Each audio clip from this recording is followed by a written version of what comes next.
What stood out after seeing the new offensive coaching staff for the Saints in action? So as we all know, Klint Kubiak, New Orleans Saints offensive coordinator. Big changes, huge changes from Pete Carmichael, so many different ways. And those, we will go over those in this video, by the way. New Orleans.football is the backdrop here.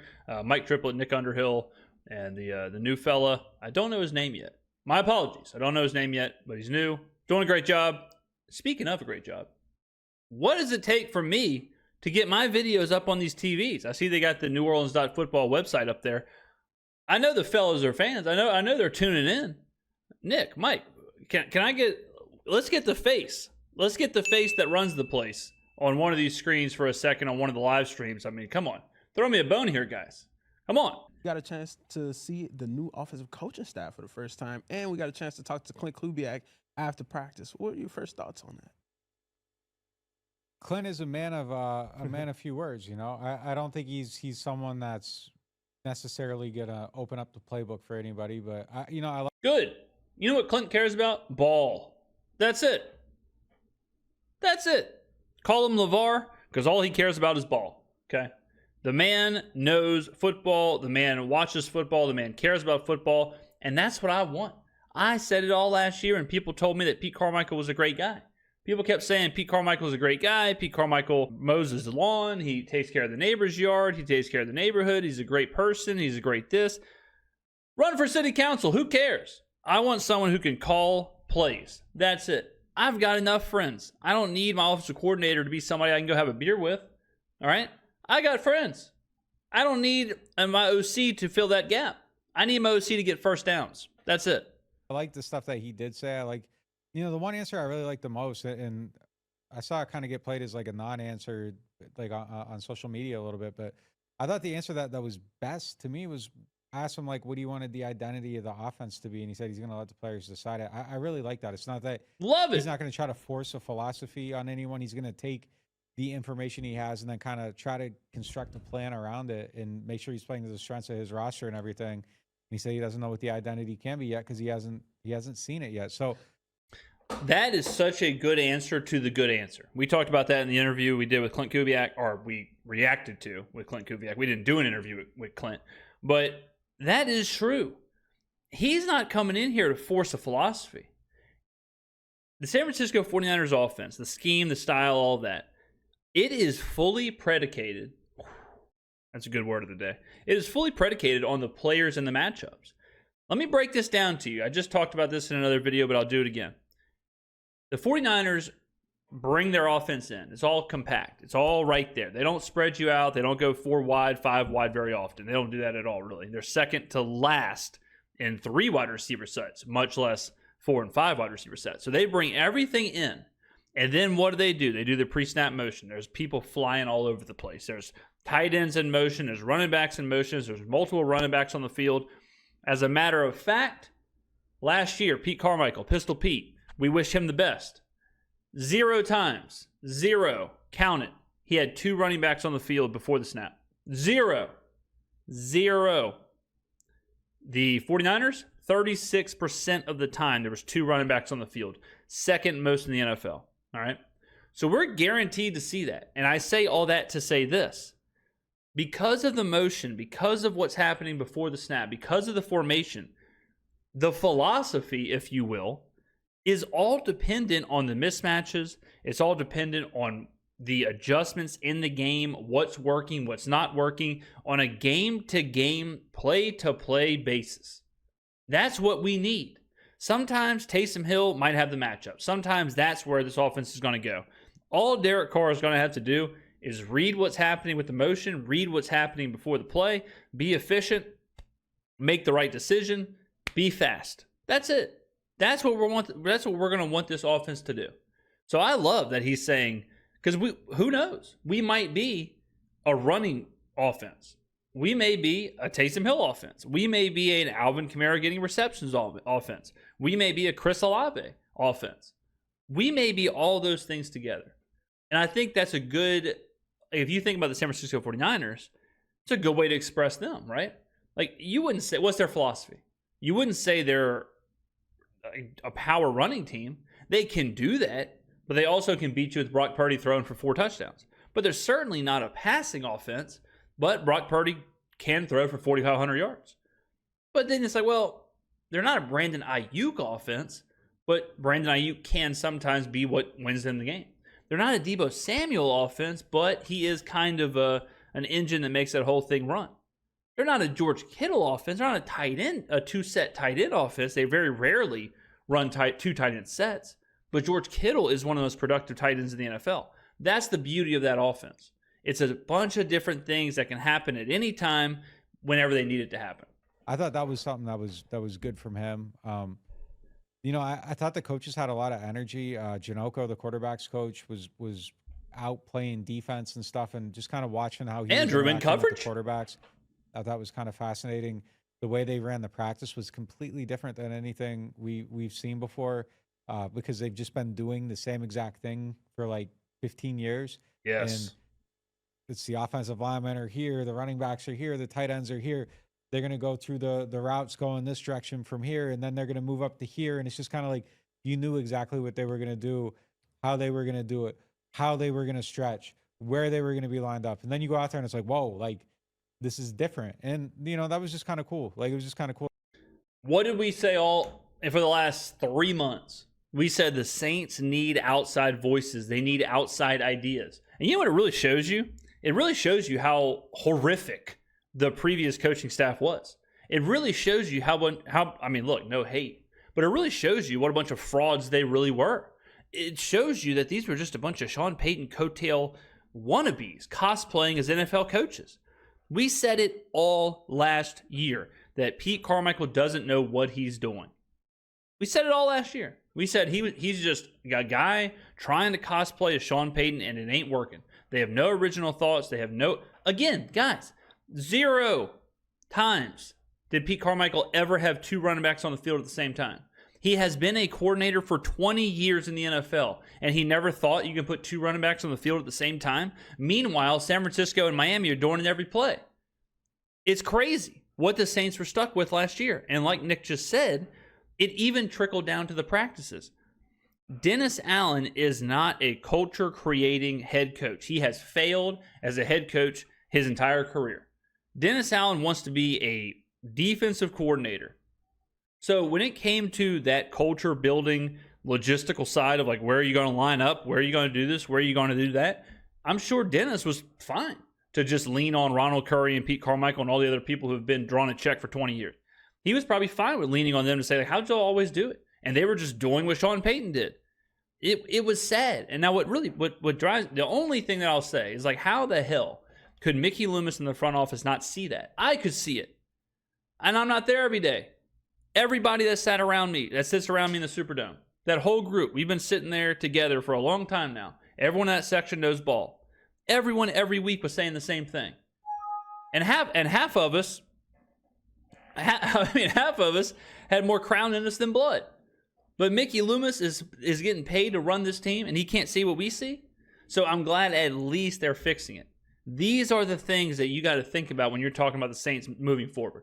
It's not just, oh, well, I don't like Derek Carr, so the Saints will suck. Or, DeMario Davis is getting older, so the Saints will suck. It's not that easy. This is a cultural shift, a philosophical shift from the top down, the coaching staff, all the way to what they're doing in practice. This is brand new. This is brand spanking new.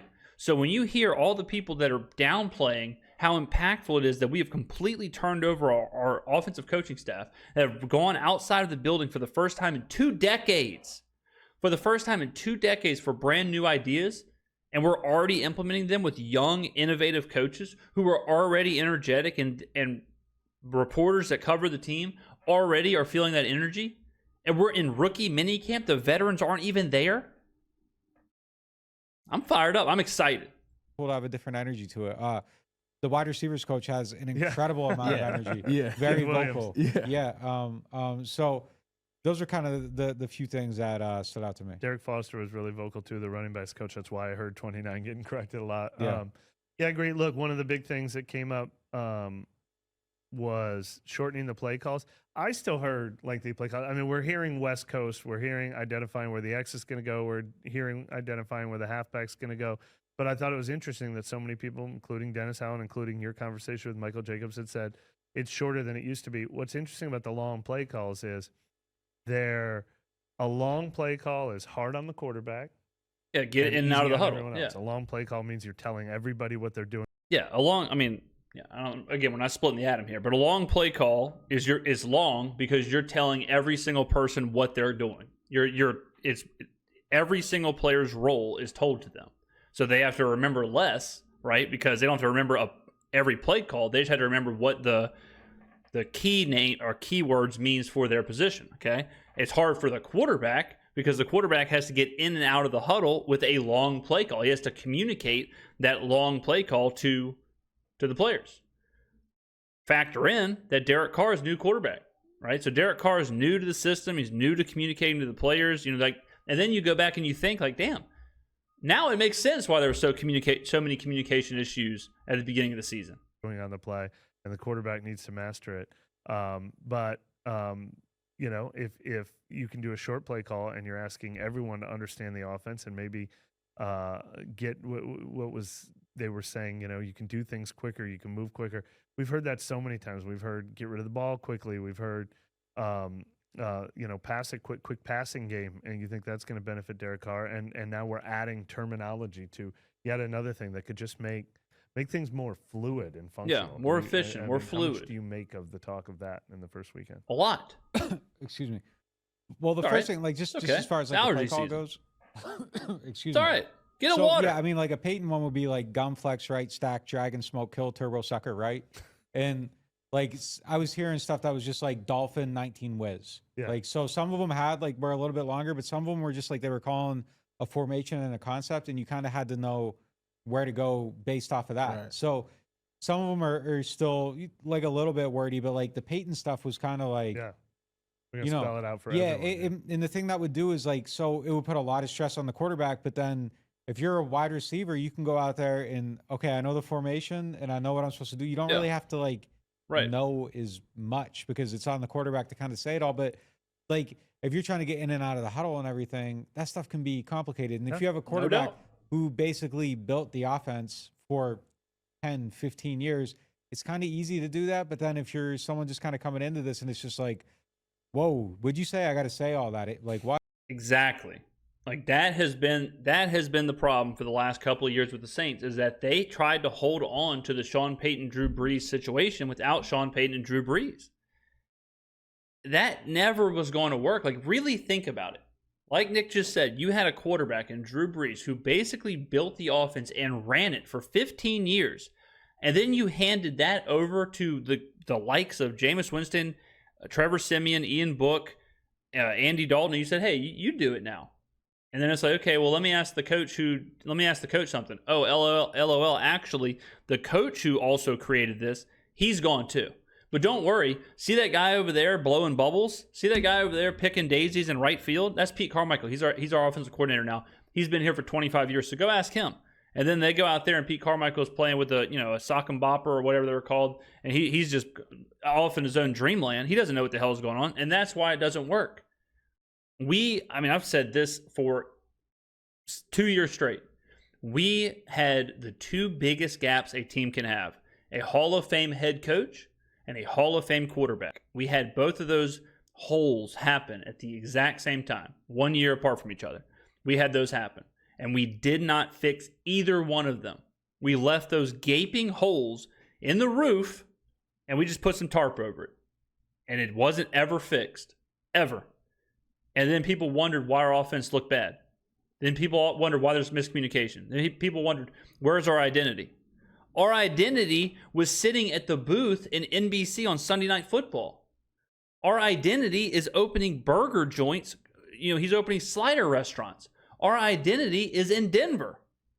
We were trying to continue the Peyton Brees identity, culture, all that stuff without Peyton and Brees. It is insane. Then we tried it, with Peyton but without Brees. Then Peyton leaves, and we tried it without both of them. And then, Carmichael can step in. Oh, that doesn't work. We'll just kind of makeshift the quarterback. Oop, that doesn't work. This is finally the time. This is what I said when we hired Kubiak. This was the front office admitting that era is over. Is Kubiak the guy? I don't know. Is Carr the guy? I don't know. But even if they aren't the guy, we are never going back to the cosplaying Sean Payton, Drew Brees era. No matter if they aren't the guy, if Kubiak and Carr aren't the guy, if the next iteration is, or the next one or whatever, we're going to keep going until we find the right fit. But the philosophy is right. The philosophy is that is over. We're not trying to be those Saints anymore. We're trying to be a whole different version. And the Kubiak offense, or the Shanahan offense, or whatever, it could not be any different than what Peyton was doing. This is a brand new look, brand new idea. This is San Francisco. If you want to know what the Saints will look like at their absolute highest, at the absolute peak, go watch the 49ers last year. Because not only do we have that scheme coming in with Kubiak, I mean, that's what it's going to be. Spoiler. We're going to be running their sets. We're going to be running their system. Not only are we doing that, but we have a roster that is almost player for player you can compare with the 49ers. Almost every single thing they have, we have. Christian McCaffrey, Alvin Kamara. All right, Taysom Hill, Deebo Samuel. You could even say Taysom Hill, George Kittle. We're 1 for 1. Brandon Ayuk, Chris Olave. We are right there. I'm not saying that we're going to be San Francisco, but when we're firing on all cylinders, we're going to look the exact same as San Francisco. When we're firing on all cylinders, we are not going to look like the 2009 Saints. Last year, the year before, that was the goal. The goal was, how do we look like the Drew Brees, Sean Payton Saints? That's the goal. That ain't the goal anymore. The goal is to look like something totally different. And that's exciting for a Saints fan. Like It you got to hear destroyed it some and younger That was a hell of a players. yeah, It monologue destroyed right some there. younger quarterbacks. Camera, it's focus. tough. So I Me. like Camera. that this is a little bit easier. There it is. And I think it's going to be a little bit easier on the offense. And you know, one of the things Jacobson said, and I went to him because he's the only holdover from last year to this year. He just said, like, for me, it means I have to know the playbook better. Like, I can't go out there and I can't just like BS my way through anything, because if they call a concept or if they call it one route, I got to know what I'm doing off of that, and as opposed to like just kind of having everything laid out for me to where I can just go out in the huddle, hear it, and okay, this is a formation. Here's the route. This is what I got to do. Yeah, it's really interesting. My favorite thing that Kubiak said, because we spent about 6-7 minutes with him trying to get him to open up about his offense, and he would try to misdirect, and he'd try to be, this isn't about me. He said that a few times. This is going to be about the players. It's not going to be about me. But I kind of set him up because I kind of knew what I thought I was going to hear, where I said, you know, everybody says, you know.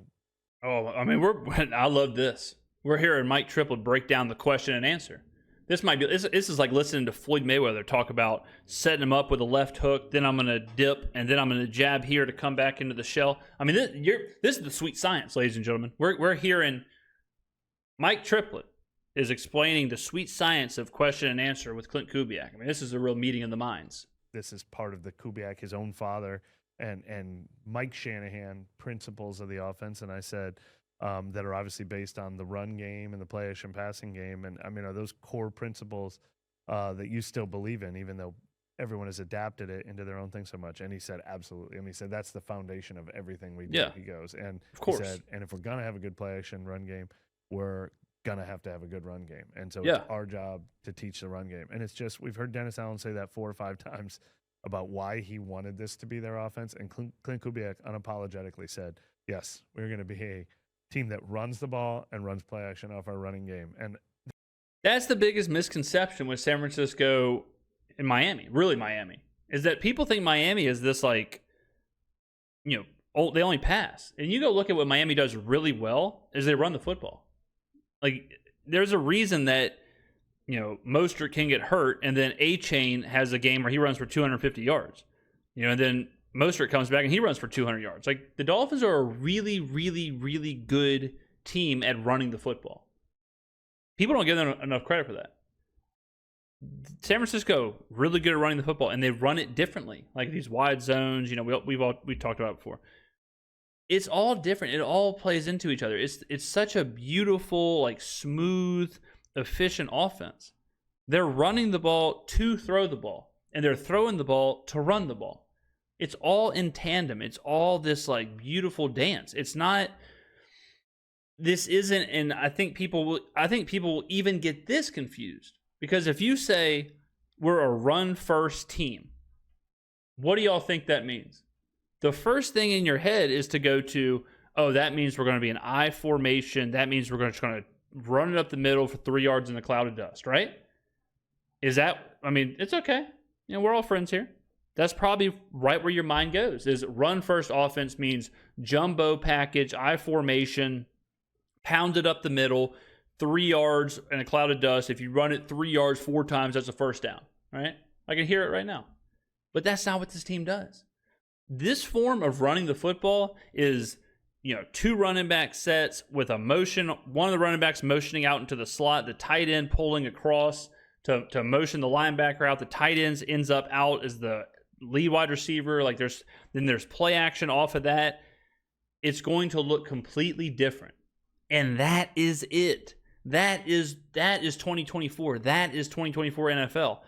Raiders fans they ask why I don't like Antonio Pierce. Antonio Pierce believes in the old style. When you listen to his interviews, he really does mean 3 yards in a cloud of dust. And I just think that's a bad way of doing it in today's NFL.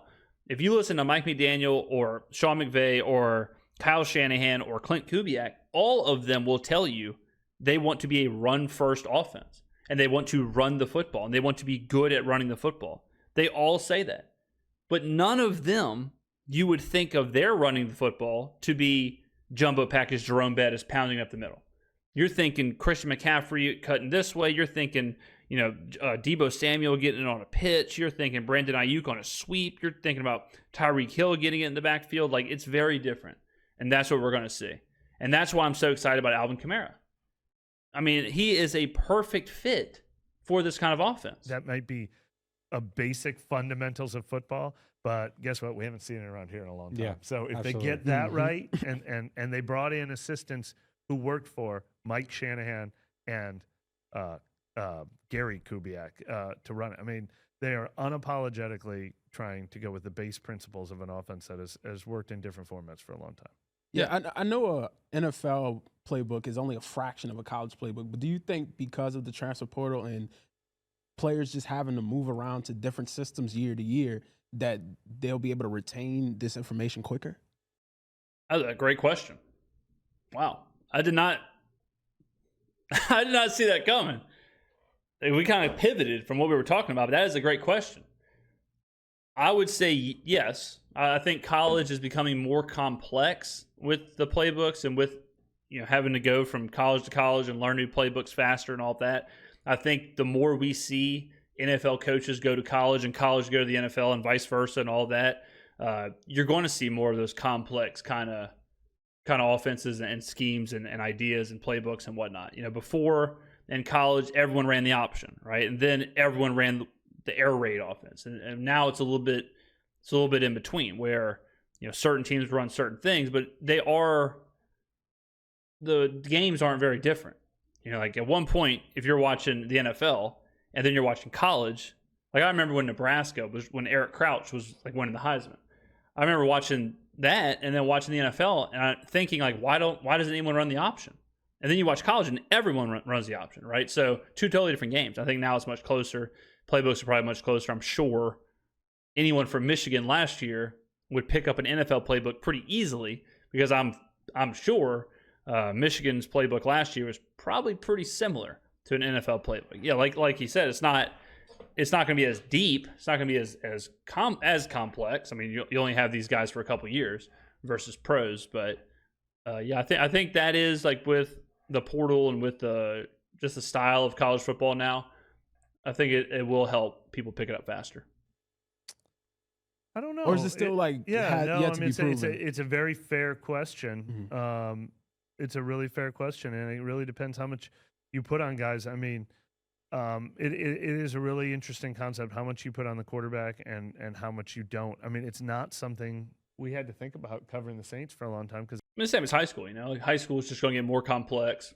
Whereas before it was like everyone's just running a wishbone offense. They had Drew Brees for a long time, and even when they replaced Drew Brees, they replaced him with veterans for a long time. We haven't seen the Saints sort of, how do you make C.J. Stroud work as a rookie? How much do you simplify for him? How much do you put on other people or whatever? But yeah, we haven't seen an offense work without Drew Brees as the quarterback. So figuring out the right balance and how much you're asking players to do, it's probably the balance that coaches like this have to always. It's kind of interesting too. Like this is like a totally separate thing, but look at the offensive coordinators right now. Like look at the really good offenses, the offensive coordinators. You look at Zach Robinson, you look at the Rams, you look at Bobby Slowick, you look at Klint Kubiak. We are on a very obvious shift, or it's already happened, but in the way that offenses run. More now than ever, it is. Again, there's such a divide with how people watch football too. But for such a long time, it was like offensive line. You want big offensive linemen. You want to line of scrimmage this and big man wins and pound the football 3 yards in the cloud dust, all this stuff. And then you started seeing this shift with like very analytically driven play calls and matchups and all this pre-snap motion, all this creativity and all these different formations. How crazy is it that Zach Robinson, I believe Zach Robinson is one, but I know Bobby Slowick's one. They were working at Pro Football Focus. They were working as like data analytic, not engineers, but that's what they were doing. They were working for PFF. Like we always go to the PFF grades and we watch PFF stuff all the time, and they're not the end all be all, but I mean, we all respect PFF. But Bobby Slowick worked there. And Bobby Slowick went from there to one of the best OCs in the NFL. Zach Robinson, I'm pretty sure, worked at PFF as well. And now he's the OC for the Atlanta Falcons. Klint Kubiak is a colleague, or was a colleague, of Kyle Shanahan and that whole tree, and we understand what their offense is like. Mike McDaniel, same thing. It's just obvious now that when you want the best offense in today's NFL, you have to go with that young, even Kevin O'Connell. Kevin O'Connell is out of that same kind of idea. That's why I always say, like, coaches like Mike McCarthy and Antonio Pierce and even Dan Campbell to an extent, those rah-rah leadership locker room guys, that's only going to take you so far in today's NFL. You have to have like premier coordinators and premier game management coaches who understand timeouts, 2-point conversions, when to kick, when not to kick, when to go for it, when not to go for it, end of half.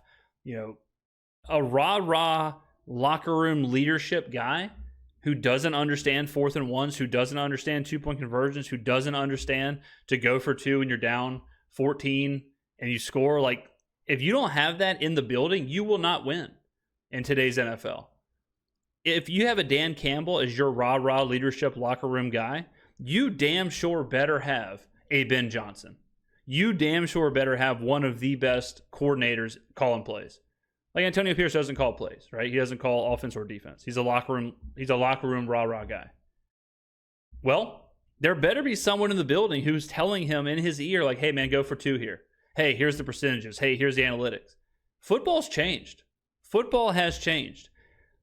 It is not the sport anymore of, 4th and 1, punt it, field position this, run the football, control the clock, defense wins championships. Like all those old cliches, they're gone. They're gone. We are so close to, I really believe that at some team will experiment with having like 7 or 8 like MIT grads just running numbers, like real-time numbers, just running them in the booth. And that's what's going to dictate what you see on the field. Is you'll hear a team of data analysts piping into a coach saying, like, you have an 18% chance to get this, and this. And coaches will start to play almost like people play blackjack, where you're just going to run the numbers, you're going to run the odds, you're going to try and get a 2%, swing here, a 2% swing there, and that's going to make your decision. And you're going to see a whole lot more of this new age style because I think it's proven that it works. The NFL is changing, and we've kind of been on the cutting edge of how we look at the game. I think people that I listen to, the Consumer Sports and Right Angle Sports and a lot of the guys out in Vegas, we're all looking at it the same way, which makes me know that this is the right way to do it. When I listen to some of the people the content that I listen to, and then what we talk about on these videos is very different than what you're going to hear at First Take. It's very different than what you're going to hear on NFL on Fox an hour before the games. And that tells me that we're on to something. So I'm glad that Klint Kubiak is with the Saints, because that means that the Saints are going to be on that cutting edge, philosophically at least. Execution, can they actually do the plays? Do we have the people on the roster to actually execute to the level of San Francisco and Miami and the Rams and all them? Yet to be seen. But philosophically, we're in the right place. And that's the first step. So, ladies and gentlemen, let me know in the comments below what you think. What do you think the Saints offense will look like first year under Klint Kubiak? What are you excited about? Thank you for watching. I will see you in the next video.